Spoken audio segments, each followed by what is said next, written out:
The first thing you will need to do is create a new virtual machine. So you can click new and then write your, if you are gonna set up, if you are gonna install your Windows 7 64-bit, you have to select for 64 bits. If you want to install your Windows 7 for 32 bits, you have to select 32 bits.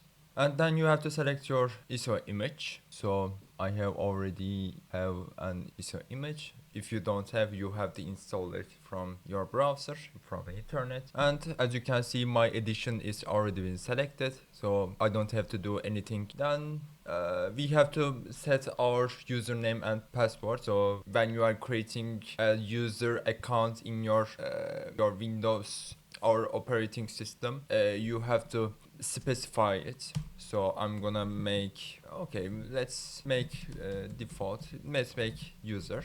If you would like, you can apply a password, but it seems required, so I'm gonna make password. And then if you have a product key, you have to specify it.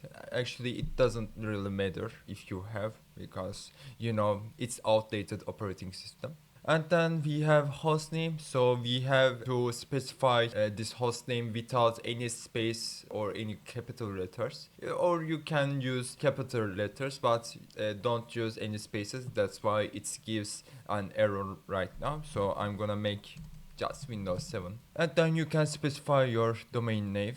I'm gonna leave it as default, and also I'm gonna install some guest editions because we need to download some drivers. And then we have to install our RAM. I'm gonna make 4 gigabytes of RAM, and then 2 cores of CPU. You have to give some space to your virtual machine. I'm gonna leave it as default, and then finish, and our VM is powering up. And then as you can see, our Windows installation progress is started. You don't have to do anything right now, so just wait for the setuping the Windows 7, and then you will be redirected to your desktop, and then you can get started to use your Windows 7.